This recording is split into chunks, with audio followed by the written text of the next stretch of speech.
Bahasan kita kali ini terkait kitab Afatul Lisan karya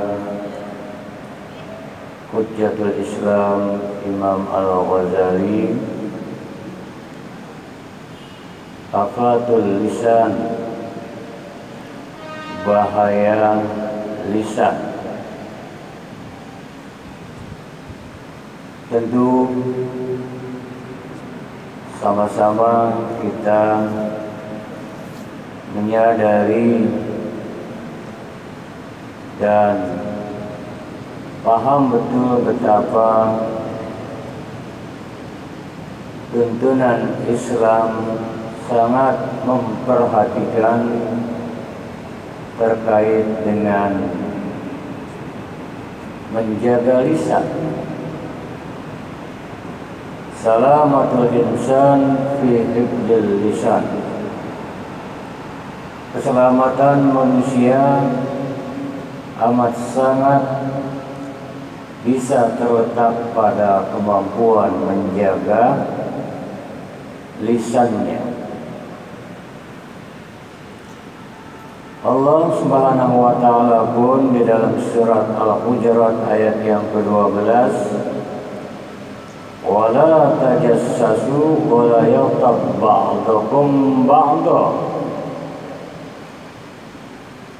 Janganlah kamu mencari-cari kesalahan orang lain dan jangan menggunjingkan satu dengan yang lainnya.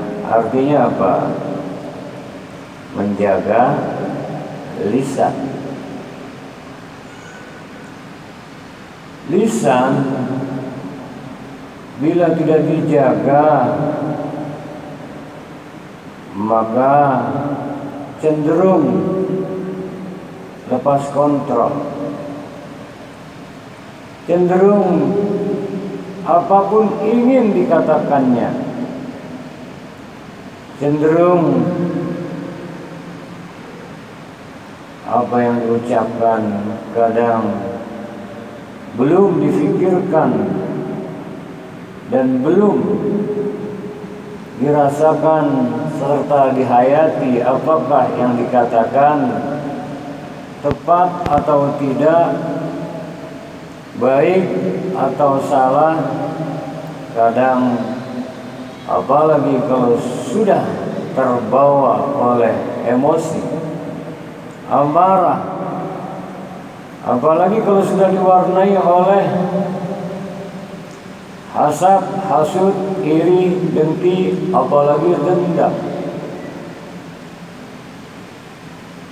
keluarlah otomatis dari lisan hal-hal yang sesuai yang ada di benak pikiran, yang sesuai yang ada pada kondisi emosionalnya, yang sesuai yang ada pada kejiwaannya, hatinya. Untuk itu maka ini diulang-ulang terus. Dalam Islam kelihatannya sederhana, man kana yu'minu billahi wal yaumil akhir, barang siapa yang iman pada Allah dan hari akhir, mantap keimanannya kepada Allah Subhanahu wa Ta'ala, juga iman pada hari akhirnya, maka falyaqul khairan aw liyasmut. Katakan yang baik-baik saja atau lebih baik diam. Bahwasannya apa yang kita pikirkan bisa menjadi apa yang akan kita katakan. Yang kita katakan bisa nantinya berubah menjadi apa yang akan kita perbuat.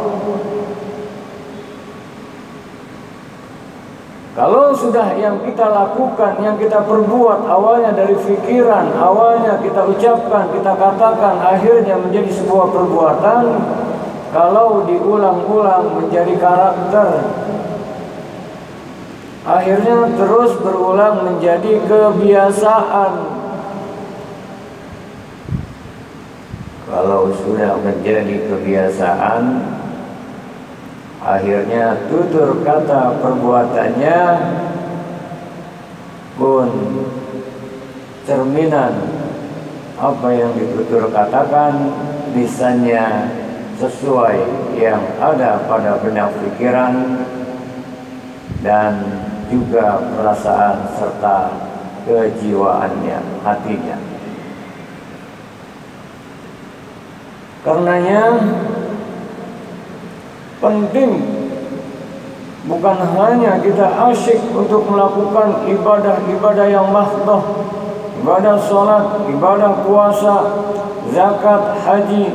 Kalau kita mau merenung lebih jauh, ibadah-ibadah khusus, ibadah sholat, ibadah puasa, zakat, haji, unsur output yang diharapkan adalah ujungnya akhlakul karimah. Dan akhlak yang mulia itu tercermin dari kemampuan menjaga lisannya. Sehingga baik di dalam rumah tangga, dalam keluarga besar, dalam lingkungan tetangga, dalam segala apapun, dalam berinteraksi, dalam bersosialisasi, penting katakan yang baik-baik saja atau lebih baik diam. Karena kata Imam Al-Ghazali, orang ada 4 tipe terkait dengan pengetahuannya. Ini nanti kita akan lihat, rasakan dalam berkomunikasi, berinteraksi satu dengan yang lainnya. Yang pertama, ada orang yang tahu dia tahu. Yang kedua, ada orang yang tahu dia tidak tahu. Yang ketiga, ada orang tidak tahu tapi dia tahu dia tidak tahu. Dan yang keempat, ada orang yang tidak tahu dan dia memang tidak tahu. Yang pertama, enak Pak, komunikasi dengan orang yang tahu dan dia tahu. Pak, tolong alamat ini di mana ya? Dia memang tahu dan dia tahu, oh, belok kiri, terus lurus kanan, di situ tempat.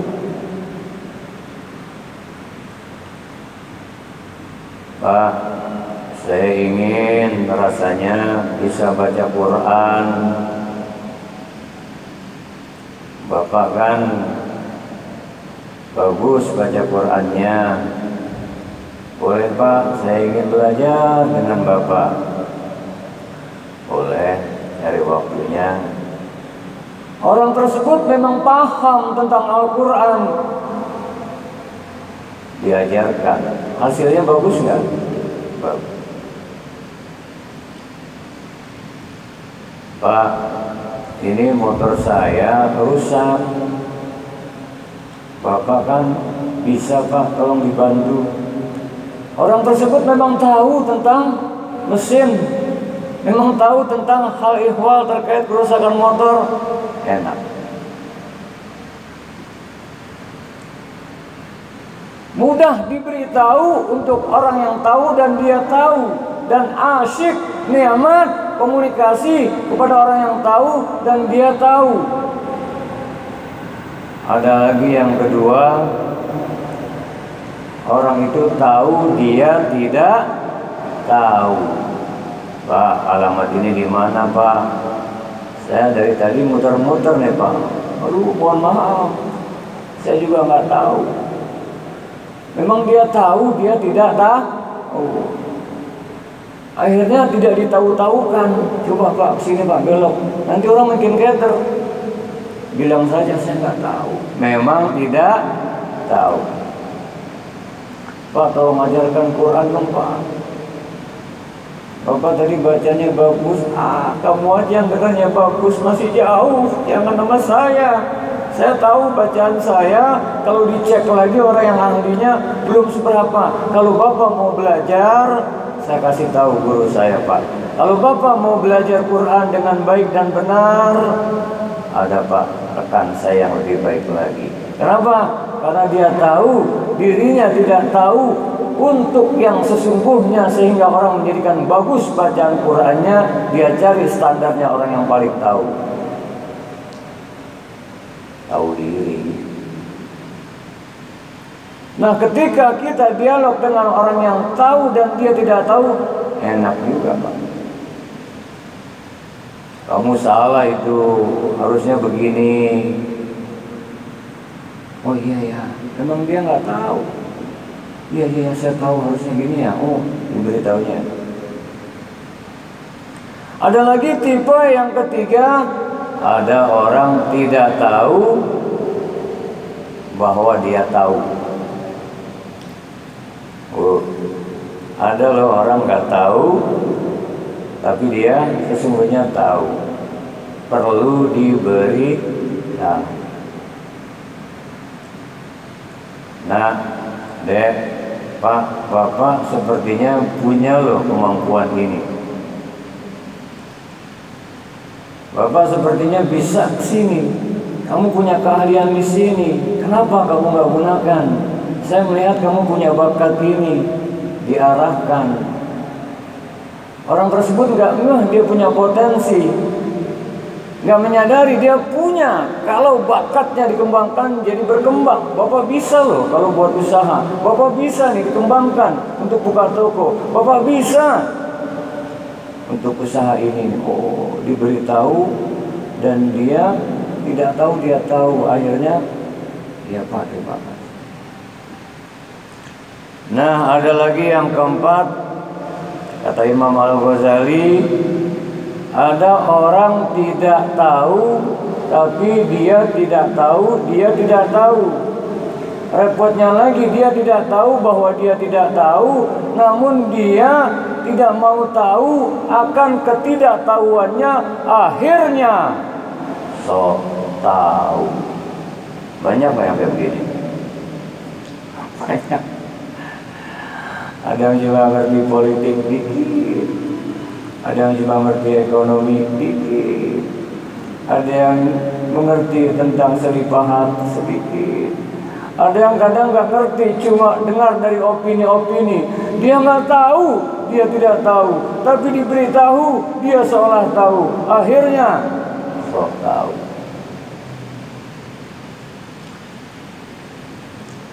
Belajarnya hanya dari sudut pandang tertentu. Baru mempelajari al-ihwal terkait hukum Islam dari kitab ini, kitab itu, belum menyeluruh. Dia tidak tahu ada ilmu perbandingan mazhab. Dia tidak tahu betapa ada sebuah tingkatan makom-makom tertentu. Ada syariat, ada tarekat, ada hakikat, ada ma'rifat. Ibarat jeruk, Pak, Bu, jeruk ada, kalau dibuka jeruk, buah jeruk, lapisan luar namanya kulit jeruk. Kulitnya dibuka, nampak jeruk. Setelah jeruknya nampak, dicobain, baru ada namanya rasa jeruk. Ditanya, apa itu rasanya? Pokoknya wah. Nah, banyak orang baru melihat jeruk. Ketika diberikan sebuah penjelasan tentang rasa jeruk, orang tersebut baru lihat jeruk, belum ngerasain jeruk. mensalahkan orang yang sudah mencicipi jeruk. Ini paham apa bingung? Jeruk kulitnya itu syariat. Ketika dibuka, oh nampak jeruk itu thariqat. Dirasakan jeruknya itu hakikat. Setelah dirasakan sulit diterangkan. Pokoknya nikmat Pak, rasanya seperti ini. Itu ma'rifat. Banyak orang yang baru tahap syariat thariqat sudah menyalahkan ahli-ahli ma'rifat. Kenapa? Karena dia tidak tahu hal yang sudah dirasakan oleh orang ahli ma'rifat, dan dia tidak tahu. Ketika diberitahu, dia tidak tahu hal itu, akhirnya menyalahkan. Repotnya lagi membid'ah-bid'ahkan. Ya Allah.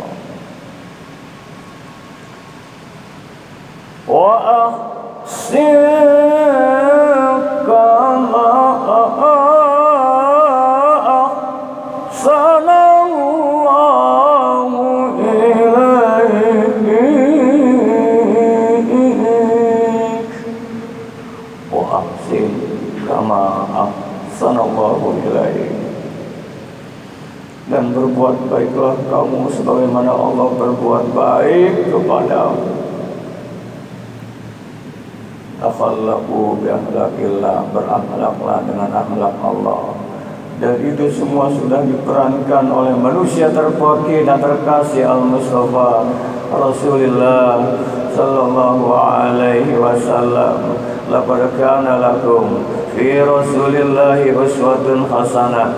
Sungguh terdapat suri tauladan akhlak yang baik, uswatun hasanah pada diri Al-Mustafa Nabi kita Muhammad sallallahu alaihi wasallam. Bagi siapa? Liman kana yarjullah, siapa yang berharap perjumpaannya dengan Allah. Ma'rifat belum, merasakan hakikat kedekatannya dengan Allah belum, masih nempel aneka penyakit hati, hasad, hasud, iri, dendam, masih gelap, belum tercahayai dengan cahaya nur ilahi rabbi yahdillahu li nurihi may yasha. Allah memberikan hidayah nur cahayanya kepada siapa yang dikehendakinya. Belum merasakan nikmatnya berjumpa, merasakan kedekatan dengan Allah wal yaumal akhir, dan hari akhir. Hari akhir nanti kita akan innalillah wa inna ilaihi rajiun, dari Allah kembali kepada Allah. Hari akhir dia ingin hidupnya senantiasa lillah karena Allah, billah dengan Allah, billah dengan Allah, bismillah atas nama Allah, dengan nama Allah, alhamdulillah segala puji bagi Allah, la haula wala quwata illa billah, tiada daya, tiada upaya melainkan dengan izin Allah. Dia sudah merasakan, wa dzakarallaha katsiran. Tuh, banyak zikirnya orang-orang yang teladani Rasul, terpaut hatinya. Sementara ada yang belum merasakan itu, menyalah-nyalahkan. Kenapa? Dia tidak tahu, dia tidak tahu. Dan memang dia tidak tahu, dia tidak tahu. Menilai orang yang sudah merasakan, akhirnya so tahu. Kadang melukai Pak. Allah saja, wa ahsin kama ahsanallahu ilaik. Kita diperintahkan untuk berbuat baik sebagaimana Allah berbuat baik kepadamu. Semua kan diciptakan Allah. Banyak gak yang durhaka? Banyak gak yang zalim? Banyak gak yang ingkar? Banyak gak yang kufur? Banyak gak yang tidak bersyukur? Bahkan Allah sendiri berfirman, wa qalilun min ibadiyas syakur, dan sedikit sekali hamba-hambaku yang pandai bersyukur. Berarti banyak yang tidak mensyukuri nikmat Allah, tapi sampai sekarang masih diberi nafas. Sampai sekarang tetap Allah berikan rezeki. sampai sekarang masih jantungnya berdetak. Allah Maha Baik. Kita diperintahkan laksana Allah berbuat baik pada kita, pun kita demikian terhadap sesama. Artinya bahkan innallaha ghafurur rahim. Allah Maha Pengampun, Maha Penyayang. Wah, kita kalau udah kena menyakiti orang, kadang tiada maaf bagimu. Wah, ya, Allah al-afu, Maha Pemaaf, Maha Pengampun. Karenanya Allah lebih suka kepada pendosa yang bertaubat ketimbang ahli ibadah yang sombong. Kadang nggak sadar, merasa hebat, keluar dari lisannya tuh, ini ibadah nggak benar, mulai. Dengan demikian Allah berfirman, wa ahsin kama ahsanallahu ilaik wa la tabghil fasada fil ard, dan jangan berbuat kerusakan di muka bumi. Artinya secara tema bahasan kita, jangan membuat kerusakan termasuk dengan lisan, memprovokasi, memfitnah, adu domba, menggunjing, mudah menyalahkan dan sebagainya. Mending kan diganti. Orang yang mengikuti akhlak Rasulullah cirinya adalah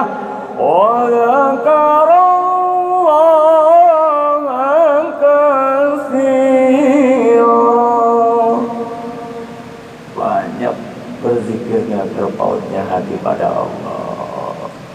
Ya, secara zikir syariatnya mending perbanyak. Subhanallah, ya semua. Walhamdulillah, wa la ilaha illallah, wallahu akbar, hasbunallah wa ni'mal wakil, ni'mal maula wa ni'mal nasir. Sallallahu ala Muhammad, sallallahu alaihi wasallam, sallallahu ala Muhammad, sallallahu alaihi wasallam. Saya akan menutupnya terkait bahaya lisan. Untuk itu kita harus pandai menjaga lisan. Saya akan tutup kajian kita hari ini dengan surah Al-Imran ayat 159. Allah Subhanahu wa ta'ala berfirman, a'udzu billahi minasy syaithanir rajim, fa bima rahmatin minallahi linta lahum. Dan karena dengan rahmat Allah lah kalian bisa bersikap lemah lembut, berkasih sayang. Walau kunta faddan ghalidhal qalbi lan faddu min hawlik. Jika kamu berhati kasar, bersikap membuat orang tidak nyaman, maka mereka akan lari menghindar darimu. Jadi kita diperintahkan untuk penuh kasih sayang, penuh kelemah lembutan. Jangan sampai walaupun tafadzanu walidul qalbi lan fadlu min hawlik. Kalau hatimu kasar, lalu lisan itu tergantung hati puncaknya. Saya ulang, teko ceret, tergantung isinya. Kalau teko ceret, tahu ya, isinya kopi, tak keluar kopi. Isinya susu, tuang ke gelas susu. Isinya teh manis, teko teh manis. Isinya air putih, air putih. Isinya jamu, keluar jamu. Isinya air yang jernih, jernih. Isinya air yang butek, butek. Isinya racun, racun yang keluar. Isinya nggak jelas, rasanya nggak nyaman. Yang keluar pun rasakan itu, ya. Dan bukan hanya itu, ekspresi wajah juga demikian, bagaimana hati. Nah, makanya walau kunta fazzan ghalizal qalbi lan faddu min hawlik, jika engkau berhati kasar, bersikap membuat tidak nyaman, lari. Tapi bagaimana? Mereka kasar. Tapi bagaimana? Orangnya sulit dinasihati. Tapi bagaimana dong? Orangnya sudah tidak tahu, dia tidak tahu tapi sok tahu. Tapi bagaimana saya menyikapinya? Orangnya keras kepala. Tapi bagaimana saya menyikapinya? Sulit dinasihati. Tapi bagaimana dinasihatinya? Dia merasa lebih pintar, padahal apa yang dikemukakannya tidak seperti itu. Saya harus bagaimana? Lanjutan ayat tersebut, fa'fu anhum wastaghfir lahum, maafkan mereka dan doakan, mohonkan ampun. Udah jelas dalam surah Al-Imran ayat 159. Karena saat Rasulullah dakwah di Taif ditimpuki, yang masuk Islam cuma satu, penjaga kebun anggur namanya Dasim. Malaikat yang gak diberi nafsu, luar biasa, kecewa. Kalau diizinkan, ya Rasulullah, aku hancurkan gunung-gunung ini, sehingga mereka yang menyakitimu tidak tahu siapa engkau, kekasih Allah, lebur semuanya. Rasul tidak, jangan. Innaka la tahdi fa innahum la ya'lamun. Mereka belum dapat hidayah, mereka nggak tahu. Didoakan oleh Rasulullah, Allahumma hdi qaumi fa innahum la ya'lamun. Ya Allah, beri mereka hidayah. Semuanya mereka nggak tahu, tapi serta tahu. Dan malah dengki, malah benci, melempari Rasul dengan batu. Kalau udah mendoakan, memaafkan nggak? Kalau nggak dimaafin, nggak tahu siapa aku. Wah, malaikat udah sikat, habisin. Nah, kan gitu. Tidak. Akhirnya lihat sekarang kota Taif 100% Islam. Tuh, ya. Nah itu tadi, bagaimana orangnya seperti ini? Sudah, maafkan, doakan, ya Allah. Mereka nggak tahu yang saya sampaikan benar, justru malah memfitnah saya. Bimbing ya Allah, kembali ke jalanmu. Al-Fatihah, selesai. Soal nanti Allah beri hidayah atau tidak, soal nantinya berubah atau tidak, Allah saja menanti sampai napasnya. Kerongkongan masih ditunggu nggak mau? Ya kita doakan saja, itu hak prerogatif Allah. Akhirnya diberi hidayah atau tidak, tapi hati kita tidak rusak. Kalau masih bisa, lanjutan ayat ini, wasyawirhum fil amr, bermusyawarahlah dalam segala urusan. Gak bisa juga, sudah dalam musyawarahnya pun harus wajadilhum billati hiya ahsan, dengan tetap baik, menjaga etika, menjaga tutur kata. Kalau semua sudah dilalui, maka fa idza azamta, wa tawakkal 'ala Allah. Kalau sudah mantap azam tekadmu kuat, memang betul mau dakwah, memang niatnya betul ingin meluruskan, memang tujuannya bagus ingin menasihati, tawasau bil haq, tawasau bis sabr, memang sudah diatur kata-katanya tidak menyakitkan dan sebagainya, dan kita sudah lakukan sikap arif bijaksana, kita maafkan, kita doakan, kita musyawarahkan lagi, kemudian kok seperti ini juga, akhirnya sudah fa'idza azamta fatawakkal 'ala Allah. Serahkan semua kepada Allah. Innallaha yuhibbul mutawakkilin. Allah cinta, suka, senang dengan orang hamba-hamba yang berserah diri kepadanya. Ini yang dimaksud wa ma 'alaina illal balaghul mubin. Lain kita hanya sebatas menyampaikan.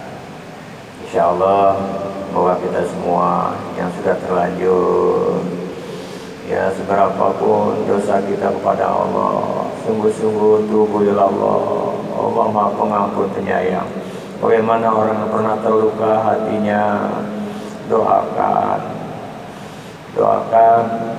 Kalau kita belum mampu untuk berjabat tangan, untuk langsung memohon maaf karena satu hal dan lain sebagainya, mohon ya Allah, doakan, angkat derajatnya, bimbing ya Allah ke jalan-Mu ya Allah, ampuni hamba ya Allah, bertekad, jadikan ya Allah hamba bisa menjaga lisan hamba, dan asyikkan diri kita untuk selalu hati terpaut pada Allah Subhanahu wa Ta'ala. Tidak harus dengan suara, kapanpun, dimanapun, qiyamah wa qu'uda wa ala junubihim, dikala berdiri, dikala duduk, dikala berbaring, hati senantiasa terpaut pada Allah. Alhamdulillah, alhamdulillah. Orang yang zikir di kalbunya selalu Allah, Allah, la ilaha illallah, bahkan tarik nafas, keluarkan, terasa bersama dengan Allah. Artinya apa? Makanya kalau orang meninggal disebut menghembuskan nafas yang terakhir. Kita selagi hayat dikandung badan. Oh, ini karunia nikmat dari-Mu ya Allah, sehingga alhamdulillah, alhamdulillah.